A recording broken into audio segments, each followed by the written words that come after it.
বার্নৌলির সমীকরণ, বার্নৌলির সূত্রটা কতদিন আমি তোমাদের বলছিলাম যে কোনো পাইপ বা চ্যানেলের মধ্য দিয়ে, এরকম একটা পাইপ বা চ্যানেলের মধ্যে দিয়ে যখন তরল বা পানি প্রবাহিত হয়, তখন এই প্রবাহের কারণে তরল কণাগুলো প্রতিনিয়ত প্রতিটা মুহূর্তে সে স্থান পরিবর্তন করে।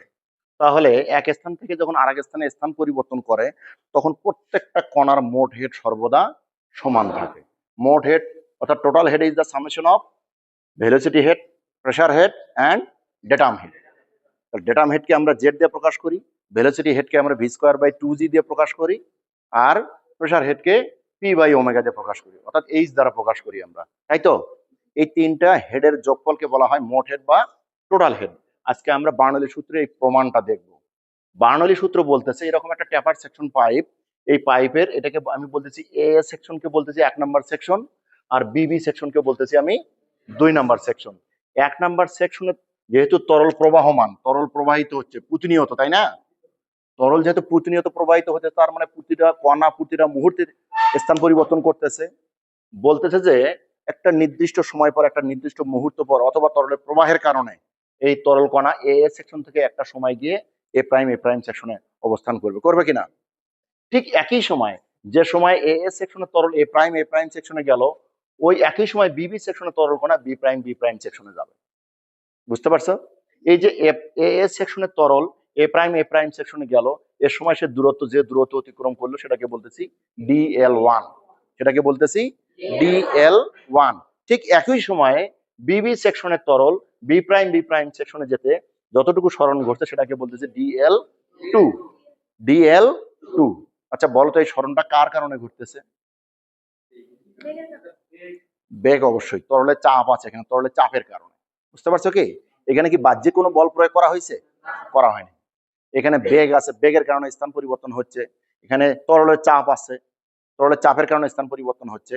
এখন দেখো, আমরা বলতেছি এই 1 নম্বর সেকশনে যে তরল প্রবাহিত হচ্ছে, এই 1 নম্বর সেকশনের এই এরিয়াকে বলতেছি A1, এই ডেটাম হেডকে বলতেছি Z1, 1 নম্বর সেকশনের চাপকে বলতেছি P1, এর ভেলোসিটিকে বলতেছি V1। অনুরূপ ভাবে 2 নং সেকশনের ক্ষেত্রফলকে আমরা বলতেছি A2, এর ডেটাম হেড Z2, এর ভেলোসিটি V2, তারপরে প্রেসার P2। তাহলে আমি বলতে পারি আবারও যে 1 নং সেকশন অর্থাৎ এ সেকশনকে বলতেছি আমি 1 নম্বর সেকশন, বিবি সেকশনকে বলতেছি 2 নম্বর সেকশন। তাহলে 1 নম্বর সেকশনের তরলের ক্ষেত্রফল বা ক্রস সেকশন এরিয়া A1, চাপ P1, velocity V1, datum head Z1। Datum head always মনে রাখবা এই সেন্টার থেকে এই ডেটাম লাইন পর্যন্ত, ঠিক আছে? ওই পাইপ বা চ্যানেলের সেন্টার লাইন থেকে এই ডেটাম লাইন পর্যন্ত এই উচ্চতাটাকে বলতেছি আমি ডেটাম হেড।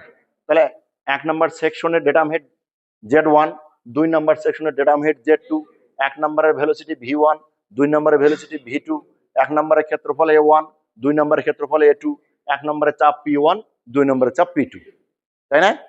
এবং একটা নির্দিষ্ট সময় পর অথবা তরল যেহেতু প্রবাহিত হচ্ছে, সুতরাং একটা মুহূর্ত পর এ সেকশনের তরলটা এ প্রাইম সেকশনে অবস্থান করবে, ঠিক একই সময় বিবি সেকশনের তরলটা বি প্রাইম সেকশনে অবস্থান করবে। কথা ক্লিয়ার?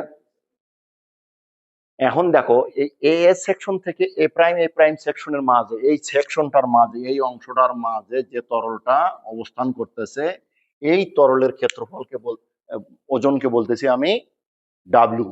এই তরলের ওজনকে বলতেছি আমি ডাব্লিউ। ডাব্লিউ সমান কি বলতো? এমজি। গুড।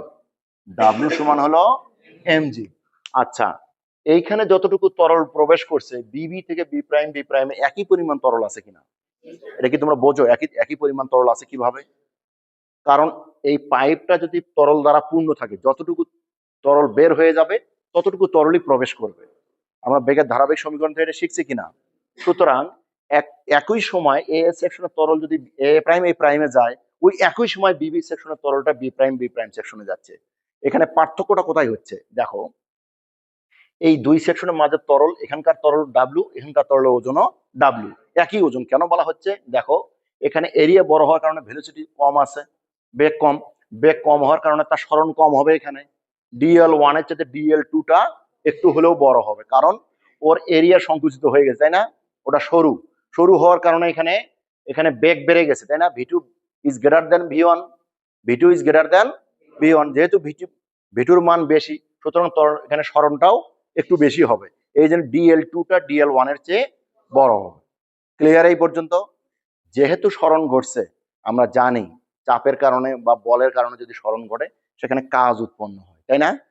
সরণের কারণে এখানে কাজ উৎপন্ন হবে না? সেই কাজটাই হলো এখানে আমি বলছি যে, সরি, কাজের আগে এই তরলের ওজনটা বলছে। তরলের ওজন, ওই যে ওখানে ডাব্লু, ওখানে লেখা হয়েছে ডাব্লু সমান, দেখো, ওমেগা A1 DL1 সমান ওমেগা A2 DL2। কেন বলতেছে দেখো, এই ওজন, এটা ওজন না তরলের? দেখো, তরলের ওজন ডাব্লু সমান mg, আমরা জানি, তাই না? আচ্ছা, জির মান কনস্ট্যান্ট কিনা? জির মান কনস্ট্যান্ট না? তাহলে তোর ওজনকে আমরা অনেক সময় কেজি দিয়ে লিখি কিনা? তো জি কে যদি আমি সাইলেন্ট করে দিই তাহলে এটা এম থাকবে কিনা, যার একক কি? কেজি। দেখো, এটাও কেজি, দেখাচ্ছি আমি। দেখো, এই যে এখানে কি আছে, A1 DL1, তার আগে আছে একটা ওমেগা, তাই না? আচ্ছা, ওমেগার একক কি? KG per metre cube. এটা যদি মিটার কিউব হয় তাহলে ক্ষেত্রফল কিসে হবে? মিটার স্কোয়ারে হবে। ক্ষেত্রফল যদি মিটার স্কোয়ারে হয়, এই DL1টা কি যেন? সরণ। সরণ কিসে হবে? মিটারে হবে। দেখো তো, এই দুটার গুণফলকে এটা দ্বারা কেটে দিলে কি থাকে? তার মানে আমি বলতে পারি ওমেগা A1 DL1, এটার পরিবর্তে আমি ওজন ডাব্লিউ লিখতে পারি। ক্লিয়ার? এই জন্যই এখানে লেখা হচ্ছে ওজন। ওজন ওজন ডাব্লিউ সমান ওমেগা A1 DL1। আমি তো বলছিলাম এ সেকশন আর এ প্রাইম সেকশনের মধ্যে যতটুকু তরল আছে, বি সেকশন বি প্রাইম সেকশনের মধ্যে একই পরিমাণ তরল আছে। তাহলে 1 আর 2 সমান হবে কিনা? ওজন সমান হবে না? এই জন্য W1 W2 না লিখে ডাইরেক্ট লিখছি ডাব্লিউ সমান ওমেগা A1 DL1, মানে ফর এক number section, for 2 number section omega A2 DL2। Clear এই পর্যন্ত তোমরা? এখান থেকে দেখো তো, ওমেগাটা যদি আমি কমন নেই, এখানে এসে ভাগ হবে কিনা? ভাগ হলে ডাব্লিউ বাই ওমেগা সমান A1 DL1 সমান A2 DL2। 1 নং সমীকরণ। এই 1 নং সমীকরণ পর্যন্ত কোনো কোশ্চেন আছে কিনা? ওকে, আগাই। এবার আমি দেখো যে কথাটা বললাম, তরল এ সেকশন হতে এ প্রাইম সেকশনে যেতে কৃত কাজ। তাহলে তরল এ সেকশন থেকে এ প্রাইম সেকশন যেতে সরণ ঘটছে। সরণ ঘটছে মানে এখানে চাপের কারণে সরণ ঘটছে না? সরণ ঘটছে, তার মানে কাজ উৎপন্ন হয়েছে এখানে, তাই তো? এই কৃত কাজটা হলো, আমি জানি কাজ সমান বল গুণন সরণ, ডাব্লিউ সমান এফএস। করছো না তোমরা? ইনক্লাইন হলে এফএস কস থিটা, আর ভূমির সমান্তরাল হলে আনুভূমিক হলে এফএস। বল গুণন সরণ। এখানে বল নাই, এখানে কোনো বল প্রয়োগ করা হয় নাই, কিন্তু তরলের চাপ আছে, তাই না? চাপ আছে তরলের। 1 নাম্বার সেকশনের তরলের চাপ হলো P1, তার ক্ষেত্রফল দিয়ে গুণ করে দিলে P1 কে এ দ্বারা গুণ করলে এটা বল হবে কিনা? কথা বলো। চাপ সমান কি? বল বাই ক্ষেত্রফল। তাহলে বল সমান কি? চাপ গুণন ক্ষেত্রফল। 1 নাম্বার সেকশনের চাপ হলো P1, ক্ষেত্রফল হলো A1, আর তার সাথে সরণ কি? DL1। অনুরূপ ভাবে দেখো, সেকশন থেকে বি প্রাইম সেকশনে যেতে এটা মাইনাস P2A2 DL2। আচ্ছা, P2A2 DL2 এটা তো বুঝছো, তাই না? কিন্তু মাইনাস হওয়ার কারণ আছে। মাইনাস কেন হলো এটা একটু ভালো করে বোঝো। দেখো, এই পাইপের ট্যাপার, এরকম একটা ট্যাপার সেকশনের মধ্যে দিয়ে আমি গতদিন তোমাদের বলছিলাম, যখন তরল এই পাশ থেকে এই দিকে প্রবাহিত হবে তখন ঘটনাটা কি ঘটবে? এই যে তরলগুলো এখানে বাধাপ্রাপ্ত হবে কিনা বলো তো?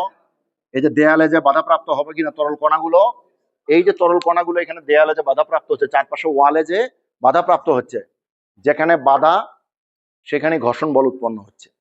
বাধা মানে বিপরীতমুখী প্রতিক্রিয়া, ঠিক কিনা?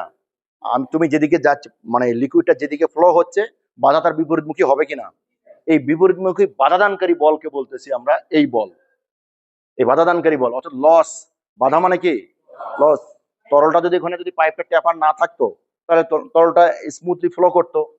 যতই স্মুথলি ফ্লো করুক না কেন, তরল অবশ্যই তার চারপাশের দেয়ালের সাথে স্পর্শ করবে, এবং যত স্পর্শ তল আছে সেখানে ফ্রিকশন কাজ করবে। ক্লিয়ার? তার মানে এই ফ্রিকশন জনিত বাধা, অর্থাৎ বাধাদানকারী যে বলটা, এর কারণে যতটুকু কাজ আমার লস হচ্ছে সেটা বাদ দিয়ে তো আমি আউটপুট পাচ্ছি কিনা? ইনপুটে আমি কাজ দিলাম, চলার পথে সে বাধার কারণে কিছু লস হচ্ছে, লসটা বাদ দিয়ে তো আমি আউটপুট পাচ্ছি।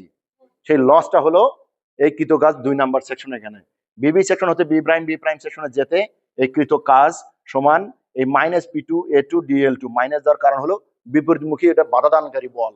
এই কোন বলকে বলা হয়েছে? বাধাদানকারী বল। বাধাদানকারী বলকে যদি বাদ দেওয়া হয় তাহলে আমি নেট আউটপুট পাবো কিনা? একজন ব্যবসায়ী একটা ব্যবসা শুরু করছে 1 লক্ষ টাকা নিয়ে, ব্যবসার লাভ হচ্ছে 50,000 টাকা, কিন্তু তার লসও আছে 20,000 টাকা, তাহলে তার নেট লাভ কত? 30,000 টাকা। এখন তার নেট আউটপুট কত? 1,30,000 টাকা, ঠিক কিনা? তাহলে লস বাদ দিতে হবে না? তাহলে ইনপুটে আমি কাজ দিছিলাম P1 A1 DL1, আর এখানে বাধা পাইছে হলো P2 A2 DL2। তাহলে এখান থেকে এটা বাদ দিলে আমার প্রকৃত কাজ পাবো কিনা? তাহলে আমি বলতে পারি প্রকৃত কাজ সমান P1 A1 DL1 minus P2 A2 DL2। প্রকৃত মানে কি? এটা ইনপুট আর লস বাদ দিয়ে যেটা পাওয়া যাবে সেটাই হলো আমার প্রকৃত। এবার দেখো, এই A1 DL1 এর পরিবর্তে আমি W বাই ওমেগা লিখতে পারি না? এখানে A2 DL2 এর পরিবর্তেও আমি W বাই ওমেগা লিখতে পারি। এবার W by omega common now, P1 minus P2, 2 নং সমীকরণ। আমি এখানে তিনটা টার্ম খুব প্রয়োজন, তার ফার্স্ট টার্মটা আমি জানলাম যে প্রকৃত কাজ পেয়ে গেলাম। এবার একটা জিনিস খেয়াল করো, যতই বাম দিক থেকে ডান দিকে যাওয়া যাচ্ছে পাইপ ততই সরু হয়ে আসছে কিনা? আচ্ছা, পাইপ সরু হয়ে গেলে পানির স্থিতি কমবে কিনা আস্তে আস্তে বলো তো? একটা মোটা পাইপ যখন আস্তে আস্তে চিকন হয়ে আসতেছে, ওই পাইপ ভর্তি যদি পানি থাকে তাহলে এই মোটা পাইপের পানির উচ্চতা আস্তে আস্তে ক্রমশ সরু হয়ে যখন চিকন হয়ে আসতেছে, চিকন পাইপের পানির উচ্চতা কমে যাবে কিনা? পানির উচ্চতা কমে যাওয়া মানে কি? স্থিতি শক্তি কমে যাচ্ছে, ঠিক কিনা? এই জন্য বলা হয়েছে হারানো তরল 1 নং সেকশন হতে 2 নং সেকশনে যেতে, 1 নং থেকে 2 নং এ যেতে হারানো স্থিতি শক্তি। স্থিতি শক্তির সূত্র আমরা জানি mgh। তাহলে 1 নং সেকশনের স্থিতি শক্তি হলো mgh1, 2 নম্বর সেকশনে mgh2। mg কে চেঞ্জ করা হলো না কেন? একই তরল প্রবাহিত হচ্ছে, প্রবাহিত তরলের পরিমাণ সমান, এই জন্য mg কে চেঞ্জ করা হয়নি, কিন্তু h1 minus h2, h1 h2 আলাদা করা হয়েছে, কারণ এখানকার তরলের উচ্চতা আর এখানকার তরলের উচ্চতা এক না, ঠিক কিনা? এবার দেখো, W সমান mg, ওই যে আমরা লিখে রাখছি না? তাহলে mg এর পরিবর্তে W, এখানেও mg এর পরিবর্তে W। আচ্ছা, H1 H2 আমরা চিত্রে দেখতে পাচ্ছি কি? নাই, H1 H2 নাই। এখানে H1 H2 বলতে Z1 Z2, বুঝতে পারছো কি? এটা ডেটাম হেডকে বোঝানো হয়েছে, ক্লিয়ার কি? এখানে H1 H2 নাই, এটা হলো ডেটাম হেড, বুঝে আসছে? এখানে তোমাদের প্রশ্ন থাকতে পারে, ওর উত্তর আমি পরে দিব। ডেটাম হেড ডেটাম লাইন থেকে উচ্চতা তরল তো এখানে নাই, তাই না? ওই ডেটাম লাইন থেকে যতটুকু নাই অতটুকু বাদ দিলে ওই একই রেজাল্ট আসবে, বুঝে আসছে কি? এখানে আমার H1 H2 নাই, এখানে কি আছে? Z1 Z2 আছে। H1 H2 পরিবর্তে এখানে Z1 Z2 ব্যবহার হবে, তাহলে W কমন নিলে Z1 মাইনাস Z2। তাহলে আমি কৃত কাজ পাইলাম আর স্থিতি শক্তি হারালাম। এই দুটা কাজে কিন্তু আমার ইনপুট, এই দুটা কাজে কি আউটপুটে আমি কি পাইছি জানো কি? ওই চিত্র থেকে দেখো তো, ইনপুটে আমি কাজ দিছি, যাইতে কিছু স্থিতি শক্তি হারাইছে, আউটপুটে কি পাইছি আমি? গতিশক্তি আমি পাইছি, গতিশক্তি লাভ করছি। কেন লাভ করার কথা বলতেছি? ইনপুটের গতিশক্তি আর আউটপুটের গতিশক্তির মধ্যে পার্থক্য আছে, ইনপুটের চেয়ে আউটপুটের গতিশক্তি বেশি, বেশি না? গতিশক্তি কার উপর নির্ভর করবে? ভির উপর নির্ভর করবে, বেগের উপর নির্ভর করবে। তাহলে V1 এর চাইতে V2 বড় না ছোট? তার মানে V2 যদি বড় হয়ে থাকে তাহলে V1 এর চাইতে V2 বেশি, বেশি হলে তাহলে লাভ করছি, আর কম হলে লস করছি। ইনপুটের চেয়ে যদি আউটপুট বেশি হয় তাহলে লাভ, ইনপুটের চেয়ে আউটপুট যদি কম হয় তাহলে লস। তাহলে ভি আমি লাভ করছি, সবই লস, কিন্তু আমার গতিশক্তি লাভ করছি আমি। তাহলে আমি এবার লিখবো, এই জন্য লিখছি গতিশক্তি লাভ, এটা ছিল কি? হারানো মানে লস, আর এটা ছিল ইনপুট, ইনপুটের সাথে এটা হারাইছি, এই দুটো যোগফল হবে গতিশক্তি সমান। গতিশক্তি লাভ half M V2 square minus half M V1 square, V2 square মানে V1 স্কোয়ার। এতক্ষণ পর্যন্ত 1 - 2, কিন্তু এইবারই প্রথম 2 - 1। V2 যে বড়, এই জন্য 2 - 1, বুঝতে পারছো কি? লাভটা কি? Output minus input. 100 টাকা কিনে 120 টাকা বিক্রি করছো, তাহলে লাস্ট মাইনাস ফার্স্ট, 120 বিয়োগ 100, তাহলে 20 টাকা লাভ। তাহলে আউটপুটে আমি এটা গতিশক্তি লাভ করছি আর ইনপুটে এটা দিছিলাম, এই দুটোর বিয়োগফলটাই হলো আমার গতিশক্তি লাভ, ক্লিয়ার? আচ্ছা, W সমান কি? mg। তাহলে M সমান কি? W বাই জি। এই যে M এর পরিবর্তে এখানে W বাই জি, এখানে M এর পরিবর্তে W বাই জি। দেখো তো, W by 2g, W by 2g common যায় কিনা? গেলে এখানে থেকে V2 স্কোয়ার আর এখানে থেকে V1 স্কোয়ার। এই গতিশক্তির লাভ হলো 4 নম্বর সমীকরণ। এখন আমার মূল বডি অফ দ্য লাইন এইটা, অঙ্কের বডি অফ দ্য লাইন এইটা, এত কিছু করা হচ্ছে মূলত এইটাকে জাস্টিফাই করার জন্য, স্যাটিসফাই করার জন্য। এটা দেখো, এটা ইনপুট, এটা আউটপুট, এটা ইনপুট সমান আউটপুট। দেখো, ইনপুটে আমি কাজ দিছিলাম আর কিছু স্থিতি শক্তি হারাইছিলাম, আউটপুটে যে আমি গতিশক্তি লাভ করছি, ক্লিয়ার? তাহলে এটা হলো 2 নম্বর সমীকরণ, এটা 3 নম্বর, এটা 4 নম্বর। দেখো, কৃত কাজ 2 নং সমীকরণ। তারপরে হারানো স্থিতির শক্তি 3 নং সমীকরণ, আর গতিশক্তির লাভ কোথায় গেল 4 নম্বর সমীকরণ, 4 নম্বর সমীকরণ। তাহলে এই জন্যই আমি এত কিছু করলাম হলো এই মানগুলো এখানে এসে বসানোর জন্য। তাহলে হারানো স্থিতির শক্তি 2 নং সমীকরণ থেকে বসাও, সরি কৃত কাজ 2 নং সমীকরণ থেকে বসাও, এই যে 2 নং সমীকরণ আছে এখানে। তারপরে হারানো স্থিতির শক্তি 3 নং সমীকরণ থেকে এখানে হারানো স্থিতির শক্তি বসাও, গতিশক্তির লাভ 4 নং সমীকরণ থেকে নিয়ে যায় এখানে বসাও। বসানোর পর দেখো ডাব্লু ডাব্লু ডাব্লু কেটে যায় কিনা, বাম পাশে যদি ডাব্লু কমন নেই, এই ডাব্লু ডান পাশে ডাব্লু কেটে যাবে কিনা, ডাব্লু কেটে গেলে কি থাকে, P one by omega minus P two by omega, আলাদা করে দিলাম, প্লাস ডাব্লু তো চলেই গেছে, Z1 minus Z2 equals to, এখান থেকে ডাব্লু চলে গেছে কিনা, তাহলে V2 square by 2G minus V1 square by 2G। Clear? 1 গুলো এক পাশে নাও, 2 গুলো আর এক পাশে নিয়ে নাও। দেখো Z1 প্লাস এই যে এই পাশে মাইনাস আছে, এটা এই পাশে নিয়ে আসলে কি হবে, V1 square by 2G plus এই যে এর সামনে কি চিহ্ন, প্লাস P1 বাই ওমেগা। এবার 2 গুলো সবগুলো ডান পাশে নাও, Z2 কে ওই পাশে নিলে প্লাস, V2 এখানে আগে থেকেই প্লাস আছে, আর P2 মাইনাস আছে, ওই পাশে যা প্লাস হয়েছে। এখন দেখো তো Z1 plus V1 square by 2G plus P1 by omega সমান অ্যাজ ইউজুয়াল 2 নং সেকশন, তাই না? এটা হলো ডেটাম হেড, এটা ভেলোসিটি হেড, এটা প্রেসার হেড। কার? ফর সেকশন 1, 1 নম্বর সেকশনের জন্য। তাহলে 1 নম্বর সেকশনের ডেটাম হেড যোগ ভেলোসিটি হেড যোগ প্রেসার হেড সমান 2 নং সেকশনের datum head, velocity head, pressure head. তাহলে এই 2 নং সেকশনের মোট হেড আর 1 নং সেকশনের মোট হেড সমান। প্রমাণ হয়েছে কিনা, বার্নৌলি ইকুয়েশন ক্লিয়ার কিনা? এটাই ছিল এই প্রমাণে। এর আগে যে কথাগুলো লেখা লাগবে সেগুলো আমি লিখি নেই, তোমরা এগুলো লিখে নিবা। যেমন শুরুতেই বার্নৌলির সূত্রটা লিখবা যে প্রকৃত অসংকোচনশীল প্রবাহিত তরলের ক্ষেত্রে প্রত্যেক কণা প্রবাহিত তরলের কারণে এক স্থান থেকে অন্য স্থানে স্থানান্তরিত হয়, হইলে প্রত্যেকটা কণার প্রত্যেকটা বিন্দু মোট হেড সর্বদা সমান হবে।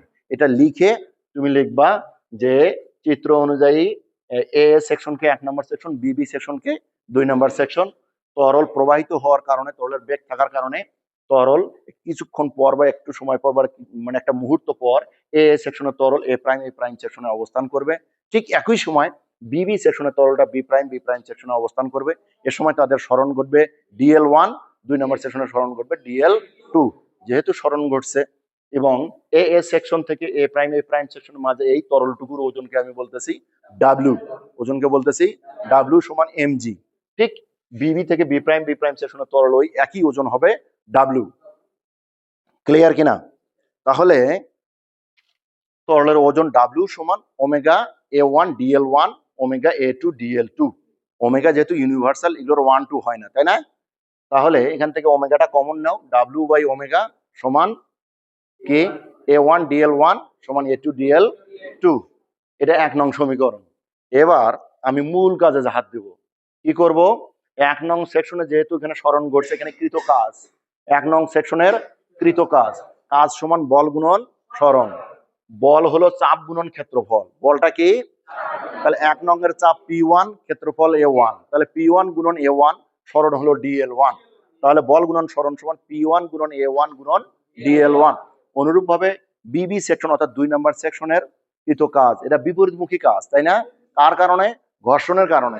বিপরীতমুখী কাজের জন্য minus P2 A2 into DL2। মানে বল হলো P2 A2 আর স্মরণ হলো DL2। তাহলে নিট কাজ বা প্রকৃত কাজ 1 নম্বর সেকশন থেকে 2 নম্বর সেকশনটা বিয়োগ করে দিলেই হয়ে গেল। এখানে তুমি এসে এই A1 DL1 A2 DL2 পরিবর্তে ডাব্লিউ বাই ওমেগা বসাও। বসাইলে 1 নং সমীকরণ কি পাইলাম আমি? 1 নং সমীকরণ, সরি 2 নং সমীকরণ। 2 নং সমীকরণে আমি কি পাইলাম? প্রকৃত কাজ পাইলাম। আর 1 নম্বর সেকশন থেকে 2 নং সেকশনে যাইতে তরল তার স্থিতি শক্তি হারায়, যেহেতু পাইপটা ট্যাপার, তরলের স্থিতি কমে গেছে, যার কারণে স্থিতি শক্তি হারাইছে। তাহলে হারানো স্থিতি শক্তি সমান 1 নম্বর স্থিতি শক্তি মাইনাস 2 নম্বর স্থিতি শক্তি। স্থিতি শক্তির সূত্র হলো mgh। এখানে h বলতে h1 আর 2 নং সেকশনে h বলতে h2। h1 h2 এখানে নাই, এখানে আছে z1 z2। আর w সমান mg, w বসায় দাও, w কমন নিলে w into p1 z1 minus z2। এটা হলো হারানো স্থিতি শক্তি। এই যে হারালাম স্থিতি শক্তি, হারালাম, শক্তি তো অবিনাশিতাবাদ সূত্র থেকে আমরা জানি শক্তি ধ্বংস হয় না, সৃষ্টি হয় না। মোট শক্তি কি হয়? নির্দিষ্ট। সত্যি শুধুমাত্র শক্তি এক রূপ থেকে আরেক রূপে রূপান্তর হয় মাত্র। তাহলে স্থিতিশক্তি যে হারালো সেটা গতিশক্তিতে রূপান্তর হয়েছে। কথা ক্লিয়ার? তাহলে গতিশক্তির লাভ, যেহেতু 1 নম্বর সেকশনের বেগের সাথে 2 নম্বর সেকশনের বেগ বেশি, সুতরাং 2 নং সেকশনের গতিশক্তি বেশি। তাহলে গতিশক্তি লাভ করছি আমি, কতটুকু লাভ করছি? 2 নং এর গতিশক্তি বিয়োগ 1 নং এর গতিশক্তি, তাহলে আমি লাভ পেয়ে যাব। 2 নং এর গতিশক্তি হলে half M V two square minus 1 নং এর গতিশক্তি half M V one square. M এর পরিবর্তে ডাব্লিউ বাই জি ব্যবহার করো, করে W by two G common নিলে এখানে V two square minus V one square. 4 নম্বর সমীকরণ পেয়ে গেলাম। আমি এত কিছু করছি মূলত এই টার্ম কয়টাকে আমি অ্যাকুমুলেট করব, যে এই প্রকৃত কাজ এটা হলো ইনপুট, তাই না? এটা হলো ইনপুট, হারানোর স্থিতিশক্তি এটাও ইনপুট, আর গতিশক্তিটা কি? আউটপুট। দুইটা ইনপুট সমান হলো আউটপুট, তাই না?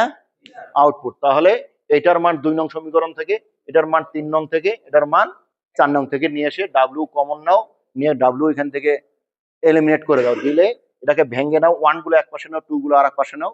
স্পষ্ট দেখা যাচ্ছে এখানে 1 নং সেকশনের মোট হেড আর 2 নং সেকশনের মোট হেড সর্বদা সমান। প্রমাণিত। ক্লিয়ার?